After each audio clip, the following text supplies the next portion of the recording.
بسم اللہ الرحمن الرحیم۔ ٹھنڈی سڑک مکمل سچا واقعہ۔ یہ واقعہ پوری طرح حقیقی واقعات میں سے ایک ہے۔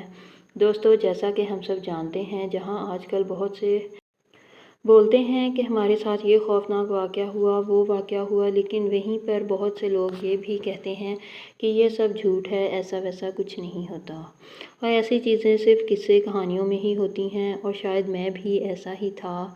لیکن میں سمجھتا ہوں کہ یہ کچھ تو ہوتا ہے جس سے بہت سے لوگ گھبرا جاتے ہیں۔ ایک بار میں دوستوں کے ساتھ سینما گیا اور 9 سے 12 کا شو دیکھا، اور سب دوست سینما سے باہر نکل آئے۔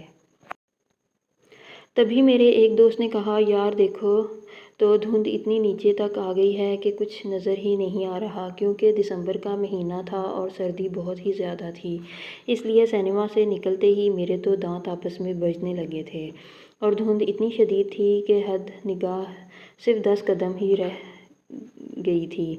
میں نے کہا، ارے یار، اب تو بائک بھی کچھوے کی رفتار سے چلانی پڑے گی، دیکھو تو واقعی میں کچھ دکھائی نہیں دے رہا، ایسے میں ٹائم پر گھر کیسے پہنچیں گے؟ دوستوں نے کہا، یار کوئی بات نہیں، اب گھر تو جانا ہی ہے نا، ویسے بھی ہم یہاں رک کر دھند ختم ہونے کا انتظار تھوڑی نہ کریں گے، چلو نکلتے ہیں۔ اس کے بعد ہم سب نے اپنی اپنی بائک سٹارٹ کی اور وہاں سے ایک ساتھ گھر کی طرف چل دیے۔ ابھی کچھ ہی دور گئے تھے کہ ایک دوست بولا، یار سڑک بالکل خالی ہے، کوئی ٹریفک نہیں، کوئی نہ ہی روکنے والا، تو کیوں نہ ریس ہو جائے، دیکھتے ہیں کہ محلے میں سب سے پہلے کون پہنچتا ہے۔ یہ سن کر باقی دوستوں نے کہا، تو چلو پھر آج دیکھ لیتے ہیں کس میں کتنا دم ہے۔ میں نے کہا، ارے کیوں مرنے والے کام کر رہے ہو، 10 قدم سے آگے تو کچھ نظر نہیں آ رہا، اور اوپر سے تم لوگ ریس کی بات کر رہے ہو۔ اتنے میں عامر نے کہا، دھیمی سیدھے سے بول، تجھے ڈر لگ رہا ہے کیونکہ تم اس وقت ہم سے جیت نہیں سکتا۔ میں نے کہا، یار ایسی بات نہیں ہے، دھند کی وجہ سے کچھ نظر تو آ نہیں رہا، تو ایسے میں ریس کیسی؟ تمہیں نہیں لگتا کہ ہمیں اس وقت بہت احتیاط سے جانا چاہیے؟ تبھی میرے دوست نے کہا، ارے ہم سب لوگ لگاتے ہیں ریس، اس کو آرام آرام سے آنے دو پیچھے، ویسے بھی جب ہم اس کے سامنے بجلی کی رفتار سے جائیں گے تو مجھے یقین ہے کہ اس کی ساری احتیاطی نصیحتیں یہ خود ہی بھول کر بائک کو ہوا کی طرح اڑائے گا، کیونکہ اس کو چھیڑنے کا یہی طریقہ ہے، جب بھی کوئی اس سے آگے جاتا ہے تو یہ خود بخود اس سے ریس لگا لیتا ہے اور اس سے آگے نکل جاتا ہے۔ بھلا سب لوگ جانتے نہیں ہو اسے، یہ صرف ڈرامے بازی کر رہا ہے اور کچھ نہیں۔ اتنے میں ایک دوست نے کہا، چلو تو پھر شروع کرتے ہیں، 3 2 1 چلو۔ نے یہ کہہ کر سب نے اپنی اپنی بائکس کی سپیڈ تیز کر لی اور دیکھتے ہی دیکھتے دھند میں غائب ہو گئے۔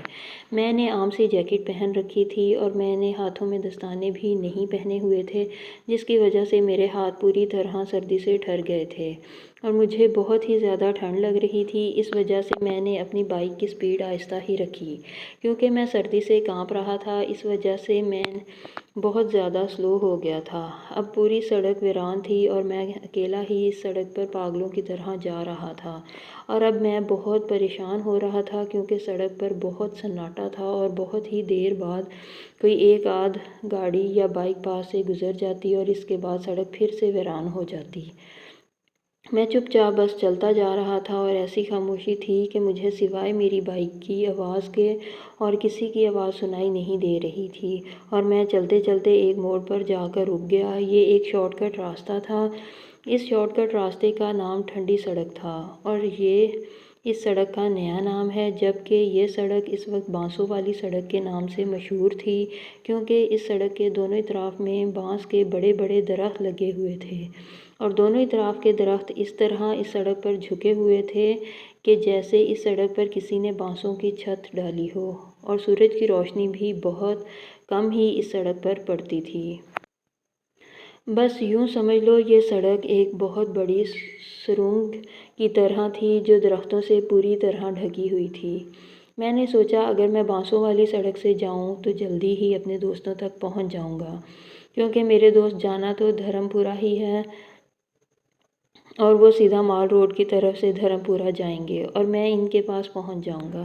لیکن اس کے ساتھ ساتھ میں تھوڑا گھبرا بھی رہا تھا، کیونکہ یہ سڑک پہلے ہی عجیب و غریب واقعات سے بہت بدنام تھی، اور بہت سے لوگوں سے میں نے اس سڑک کے بارے میں سنا تھا کہ اس راستے پر بہت سی ہوائی چیزوں کا بسیرا ہے، اور ان کا یہ بھی کہنا تھا کہ جو بھی رات 7 بجے کے بعد اس سڑک سے گزرتا ہے اس کے ساتھ ضرور کچھ انہونی ہو جاتی ہے، اور کافی لوگ تو اس سڑک سے دن کے وقت بھی نہیں گزرتے تھے، کیونکہ وہ اس سڑک کو لے کر بہت ڈرے ہوئے تھے، کیونکہ اس سڑک کے دونوں اطراف میں کوئی آبادی نہیں تھی، بس کچھ جنگل نما جھاڑیاں اور بانس کے درخت ہی تھے۔ بس کچھ دور جا کر ایک سائڈ پر پرانا سا کالج تھا، پر اس کالج میں جانے کا راستہ بھی نہر والی سائڈ پر تھا، یعنی سڑک پر صرف کالج کی پیچھے والی دیوار ہی تھی، اور رات 7 بجے کے بعد یہاں سے کوئی نہیں گزرتا تحریر دیمی ولف میں، جبکہ میں تو تقریباً رات 12:38 کے قریب اس سڑک پر کھڑا تھا۔ پھر میں نے سوچا یار میں تو ایسے ہی ڈر رہا ہوں، لوگوں کا کیا ہے، لوگ تو ایسے ہی سنی سنائی باتوں پر یقین کر لیتے ہیں، جبکہ میرے نزدیک یہ صرف افواہیں ہی ہیں۔ یہ سوچ کر میں اس سڑک پر چل پڑا اور آہستہ آہستہ بائک چلاتا ہوا آگے بڑھنے لگا۔ اس سڑک پر دھند اور بھی زیادہ تھی، بس بائک کی لائٹ میں ہی تھوڑا بہت نظر آ رہا تھا۔ میں ابھی تھوڑا دور ہی گیا تھا کہ مجھے ایسے لگا کہ سڑک کے بائیں طرف کوئی سفید کپڑے پہن کر کھڑا ہے، لیکن مجھے صاف دکھائی نہیں دے رہا تھا۔ میں بائک کی سپیڈ بالکل کم کر لی اور تھوڑا اور آگے گیا اور بائک کی لائٹ اس کی سفید کپڑے والی چیز طرف ڈالی تو دیکھا کہ سڑک کے بائیں طرف ایک بہت ہی خوبصورت اور دلکش سفید لباس پہنے ایک عورت کھڑی ہے۔ اس کے کالے گھنگرالے لمبے لمبے بال تھے جو کہ اس نے کھلے چھوڑے ہوئے تھے، اور اس کا چہرہ بہت ہی پرکشش اور خوبصورت تھا، اور اس نے بہت ساری جیولری پہن رکھی تھی۔ ایسا لگ رہا تھا کہ یہ کسی امیر ترین گھرانے سے تعلق رکھتی ہے۔ اور پھر میں نے سوچا کہ یار رات کا 1 بجنے والا ہے اور یہ عورت اس ٹائم یہاں کیا کر رہی ہے؟ یا یہ بھی ہو سکتا ہے کہ یہ کوئی 2 نمبر عورت ہے جو کہ رات کو دھندا کرنے نکلی ہے، یا پھر یہ کوئی ڈاکوؤں کے ساتھ ملی ہوئی عورت ہوگی جو لفٹ لینے کے بہانے لوگوں کو لوٹ لیتی ہوگی، اور اس کے ساتھی بھی یہاں آس پاس ہی چھپے ہوں گے۔ میں نے بائک کی سپیڈ اور زیادہ سلو کر لی اور میں بہت دھیرے دھیرے یہ سب سوچتا ہوا اس کی طرف بڑھ رہا تھا، اور جب اس کے اور میرے بیچ صرف 10 قدم کا فاصلہ رہ گیا تو میں نے بائک سڑک کے دائیں طرف کر لی اور روک لی، جبکہ وہ سڑک کے بائیں طرف ہی کھڑی تھی۔ میں نے سوچا اگر میرے ساتھ کچھ بھی برا ہونے لگے گا تو مجھے بھاگنے میں آسانی رہے گی، اس وجہ سے بائک میں نے سٹارٹ ہی رکھی، اور میں نے دور سے ہی بائک پر بیٹھے ہوئے اس کو پوچھا کون ہو تم؟ اس نے مجھے کوئی جواب نہیں دیا۔ میں نے سوچا شاید اس کو میری آواز سنائی نہیں دی۔ میں نے 4 قدم بائک اور آگے لے لی اور پھر سے تھوڑا اونچی آواز میں کہا کون ہو تم اور یہاں کیا کر رہی ہو؟ لیکن اس نے پھر سے کوئی جواب نہ دیا۔ اب میں تھوڑا گھبرانے لگ گیا تھا، کیونکہ میں سوچ رہا تھا کہ یہ جو مجھے جواب نہیں دے رہی اس کا مطلب ضرور کوئی نہ کوئی گڑبڑ ہے۔ اس کے ساتھ میں ادھر ادھر بھی دیکھ رہا تھا کہ کہیں اس کے ساتھی تو نہیں آ رہے۔ میں نے آخری بار اونچی آواز میں کہا دیکھو اگر تم نے اب بھی جواب نہ دیا تو پھر میں جانے لگا ہوں۔ تو اس نے اچانک سے رونا شروع کر دیا اور روتے ہوئے بولی میں بہت ہی مشکل میں ہوں، میں اپنے شوہر کے ساتھ اپنے رشتہ داروں کی شادی کی تقریب سے واپس آ رہی تھی کہ اچانک سے ہماری بائک پنکچر ہو گئی اور ہم پیدل چل رہے تھے کہ میں تھک گئی، تو میرے شوہر نے مجھے کہا تم یہاں رکو، میں جلد ہی کہیں سے پنکچر لگوا کر لاتا ہوں، اور میں تب سے یہاں کھڑی ہوں، پر میرا شوہر ابھی تک لوٹ کر نہیں آیا اور اس سنسان جگہ پر مجھے بہت ڈر لگ رہا ہے۔ کہیں کوئی چور ڈاکو مجھے کوئی نقصان نہ پہنچا دے، اور اس وجہ سے مجھے بہت رونا آ رہا ہے۔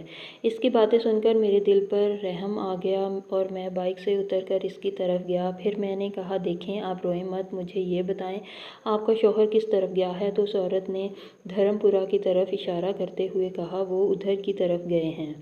تو میں نے اس عورت سے کہا اگر آپ کو برا نہ لگے تو آپ میرے ساتھ بیٹھ جائیں، میں آپ کو دھرم پورہ اتار دوں گا، پھر آپ ادھر سے اپنے گھر چلی جانا، کیونکہ دھرم پورہ میں اس ٹائم بھی آپ کو رکشہ وغیرہ مل ہی جائے گا، اور ویسے بھی میں بھی دھرم پورہ ہی جا رہا ہوں، تو اگر جانا ہے تو بتائیں۔ اس عورت نے اپنی آنکھوں سے آنسو پونچھتے ہوئے کہا آپ کا بہت بہت شکریہ، آپ مجھے بس رکشہ تک لے جائیں، آگے میں خود ہی چلی جاؤں گی۔ میں واپس بائک کی طرف گیا اور بائک سٹارٹ کر کے اس کے پاس لے گیا اور وہ بائک پر بیٹھ گئی۔ پھر ہم وہاں سے چل پڑے اور اچانک سے مجھے بہت زیادہ ٹھنڈ لگنے لگی اور میں کانپتے ہوئے بائک چلا رہا تھا۔ ہم دونوں بالکل خاموش تھے، لیکن میں بہت خوش تھا کہ میرے ساتھ بہت خوبصورت عورت بیٹھی ہوئی ہے اور ایسے میں اس سے دوستی کرنے کا موقع بھی مل جائے گا اور ہو سکتا ہے کہ یہ بیسٹ فرینڈ بن جائے۔ تو میں نے سوچا کہ اس سے کوئی بات چیت ہی کر لوں۔ میں نے اس کو اپنے بارے میں بتایا کہ میرا نام دیمی ہے اور ہم فلاں جگہ رہتے ہیں اور آج میں فلاں فلم دیکھ کر آیا ہوں۔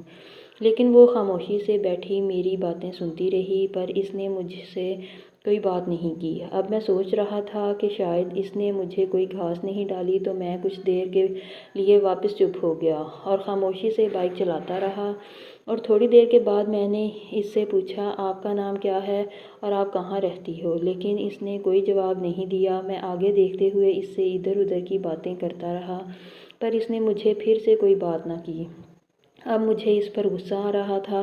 میں سوچ رہا تھا، لگتا ہے یہ اپنی خوبصورتی پر بہت زیادہ گھمنڈ کر رہی ہے اور مجھے نظر انداز کر رہی ہے۔ میں نے کہا، دیکھو، میں نہیں جانتا کہ تم میری بات کا جواب کیوں نہیں دے رہی، لیکن کچھ تو بات کریں۔ مجھے لگتا ہے کہ میں خود سے باتیں کرتا جا رہا ہوں، اب کچھ بولو بھی۔ تبھی کسی نے مجھے خوفناک آواز میں غصے سے کہا، چپ چاپ آگے دیکھ کر چلو ورنہ پچھتاؤ گے۔ میں چونک گیا اور اب میں تھوڑا سا ڈرنے لگا، کیونکہ میں سوچ رہا تھا کہ کہیں یہ غصے میں آ کر میرے اوپر کسی قسم کا الزام نہ لگا دے۔ لیکن میں نے پیچھے نہیں دیکھا۔ میں نے بائک تیز کر لی، پر وہ سڑک ختم ہی نہیں ہو رہی تھی اور جب میں نے غور کیا تو بائک ابھی بھی بالکل سلو تھی، جبکہ میں اس کو چوتھے گیئر پر فل تیز چلا رہا تھا۔ ایسا لگ رہا تھا کہ جیسے بائک پر کسی نے بہت زیادہ وزن رکھ دیا ہو۔ اور یہ سب دیکھ کر میں اب پوری طرح گھبرانے لگا، کیونکہ میں ابھی آدھی سڑک پر بھی نہیں جا پایا تھا، جبکہ پوری سڑک صرف 2 کلومیٹر کی تھی۔ میں پوری طرح سے بائک کو بھگانے کی کوشش کر رہا تھا کہ اتنے میں میرے پیچھے سے زور زور سے سانس لینے کی آواز سنائی دینے لگی، جیسے کوئی میرے کان کے پاس ہی کوئی تیزی سے سانس لے رہا ہے۔ میرے رونگٹے کھڑے ہونے شروع ہو گئے۔ اب میں کچھ سمجھ گیا تھا کہ میرے ساتھ کوئی عورت نہیں ہے، بلکہ کچھ اور ہی چیز ہے۔ اتنے میں اس عورت نے میرے کاندھے پر ہاتھ رکھا اور اچانک سے میرے پورے جسم میں ایک ڈر کی لہر دوڑ پڑی۔ میں نے ڈرتے ہوئے جب اپنے کاندھے پر نظر ڈالی تو مجھے ایک عجیب سا بڑے بڑے نوکیلے ناخن والا کالا سا ہاتھ دکھائی دیا، اور وہ ہاتھ آہستہ آہستہ سے میری گردن کی طرف بڑھنے لگا اور میرے پیچھے سے ایک خوفناک ہنسی کی آواز آنے لگی۔ وہ ہنسی ایسی تھی کہ اس کے آگے میری بائک کی آواز بھی دب گئی اور بائک جیسے کسی جگہ میں پھنس گئی تھی۔ اس کے ٹائر تو گھوم رہے تھے، پر بائک ایک ہی جگہ کھڑی تھی۔ تبھی کسی نے پیچھے سے میرے دوسرے کاندھے پر اپنا منہ رکھ دیا۔ میں ڈر سے تھر تھر کانپنے لگا۔ ابھی میں بائک سے گرنے ہی والا تھا کہ پتہ نہیں کیسے میں نے ہمت کر کے زور زور سے کلمہ پڑھنا شروع کر دیا، اور ایسا کرتے ہی میرے پیچھے سے ایک خوفناک چیخ کی آواز آئی۔ میں نے کانپتی ہوئی گردن سے پیچھے دیکھا تو میرے ساتھ ہی ایک بہت بھیانک شکل والی عورت بیٹھی ہوئی تھی۔ اس کی شکل پوری طرح کالی، لیکن اس کی بڑی بڑی سفید آنکھیں تھیں جو رات میں لائٹ کی طرح روشن تھیں، اور اس نے ایک ہاتھ میری گردن پر رکھا ہوا تھا اور دوسرے ہاتھ سے ایک درخت کو پکڑا ہوا تھا جو کافی دور تھا، اور شاید اسی وجہ سے بائک آگے نہیں جا رہی تھی۔ یہ سب دیکھ کر میرا پورا جسم بالکل برف کی طرح ٹھنڈا پڑ گیا اور زیادہ اونچی آواز میں کلمہ پڑھنے لگا، اور اس نے میری گردن کو چھوڑ دیا اور میں نے جلدی سے کلمہ پڑھتے ہوئے بائک کو پوری طرح ریس دی تو وہ عورت بائک سے نیچے گر گئی اور اچانک سے بائک فل سپیڈ سے آگے بڑھنے لگی اور بالکل ہلکی ہو گئی۔ میں نے پھر پیچھے مڑ کر نہیں دیکھا اور 5 منٹ میں ہی دھرم پورہ کے چوک میں جا پہنچا اور بنا روکے ہی گھر چلا گیا۔